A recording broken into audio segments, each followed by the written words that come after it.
FIFI was born July 31st, 1945. So she was made several weeks before the end of the war. So she never saw service at all. She was used for target practice, but I guess they missed a lot. So this was the easiest one to resurrect, and that's why we chose this one. They made about 3,800 of these. At the peak of the war, they made 2.5 a day.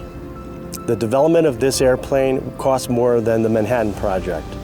I call this a space shuttle of 1945. This was the first pressurized bomber. It had remote control guns. It had climate control. I talked to many gunners who wore shorts and t-shirts. It had autopilot. It had the Norden bomb sight, which was coupled to the autopilot, and the Norden bomb sight bombardier would fly the airplane during the bombing run. Also, it had onboard radar. It had a bathroom, and it had 125-pound analog computers for each gun, which calculated the bullet drop and the trajectory. And it worked beautifully. It really did. The typical crew was 11. You had the pilot, co-pilot, bombardier, radio operator, navigator, left and right blister gunner, the top gunner, which was called the CFC, and the tail gunner. And those 11 would go to Japan and back every day for 13 to 15 hours, nonstop.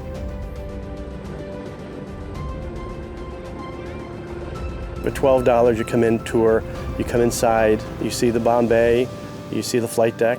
You can ride from anywhere in the airplane starting at $5.95 to $16.95 US dollars. It's not cheap, you know. This airplane costs us over $10,000 an hour to run, and even with all volunteers. So this airplane, for every 1 hour of flight, requires 100 hours of maintenance.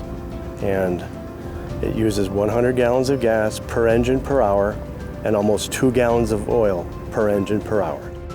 So I've been flying for about 41 years. I started with this crew about 5 years ago. I'm the tour leader, and most of the volunteers are pilots, believe it or not. So we have a passion for aviation. We love this airplane.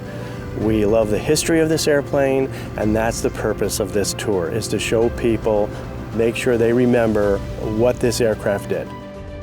Well, we came to Canada because we felt that it was important to show the Canadians what the Americans have been seeing for a long, long time. But let me tell you, the Canadians are in awe of this machine.